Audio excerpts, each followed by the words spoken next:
Hello mga ka-organics!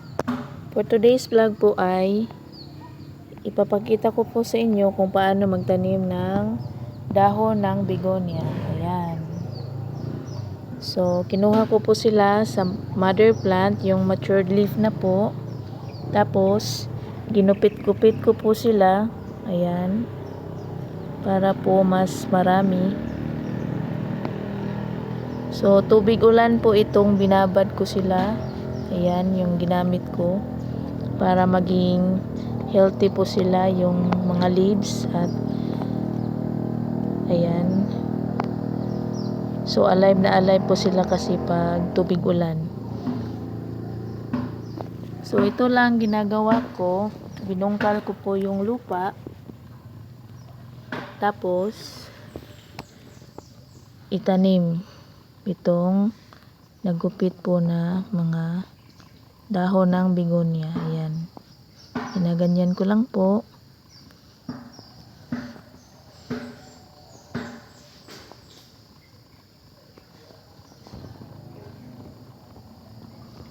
So, tabunan ng bahagya.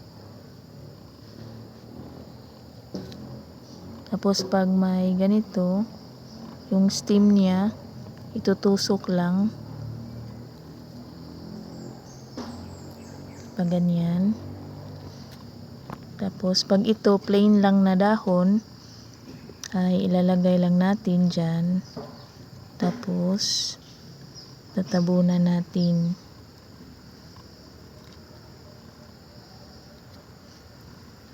So, kahit hindi lahat po ang tatabunan. Yan, ganyan.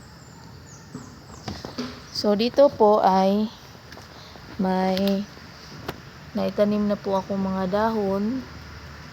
Last week po. Ayan, pero ito po ay last 3 weeks. So, may tumubo na po siya. Pero konti pa lang po yung kanyang dahon. So, madami po sila dito. Bahagya po silang nauulanan. Tapos, bahagya din po silang naiinitan or nasisikatan ng araw. So, hindi talaga full sun para hindi po malusaw or masusunog ang kanilang mga dahon. So, ayan po mga ka-organics. So, yung mga nakatanim dito dati ay yung pinakauna ay mga kalateya. Pero parang ililipat ko sila kasi parang hindi sila hindi sila hiyang dito. Kasi matigas yung soil. Tapos, yung ulan ay parang nalalanta sila o nalulusaw dito. Kasi panay yung ulan dito sa lugar na to. So, yung mga begonia ko po ay hiyang na hiyang dito po. So, okay na okay pa rin yung kanilang mga dahon. Hihintayin lang natin na magkaroon po ng mga ugat yung mga dahon dito. So, ayan.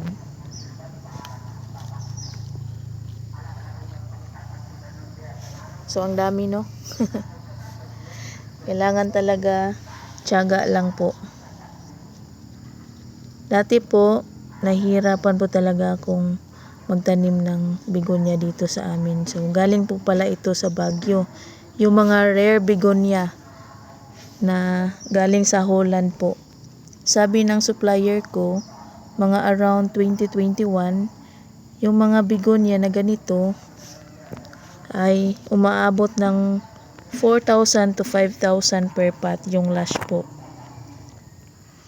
Pero ngayon po ay nabibili ko na lang ng mga 20 to 200 pesos.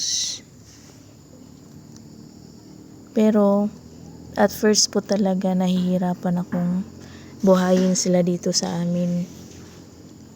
Last year po nung bumili ako ng begonia, from Baguio or Benguet. Worth 5,000 po yun lahat. Pero 3 po yung nabuhay. Kaya medyo masakit din. Nung last April, bumili na naman ako ulit. Mga worth 10,000 po yun. Ang daming variety. Pero halos half lang ang nabuhay. Pero hindi pa rin ako nag-give up kasi I know someday matututunan ko rin yung paano talaga sila paramihin or buhayin dito sa amin. So dito po yung mga begonia ko. Yung magaganda na talaga yung mga dahon at naging mother plant na po sila. Ayan. 'Di ba? Napakaganda na po. So alive na po sila. Kasi may garden dito at gustong-gusto po nilang nauulanan. Kasama po ng mga philodendron ko. Ayan, ito po si Thycons. Ang ganda ng bagong dahon niya.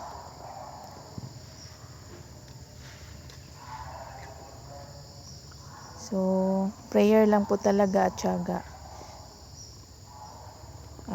Someday po, matutunan mo talagang kung paano sila buhayin, paramihin. So, soon, ang dami ko ng for sale. So, sana po ay may natutunan kayo sa aking tutorial ngayon. God bless everyone. Happy planting. Ingat kayo. Bye-bye.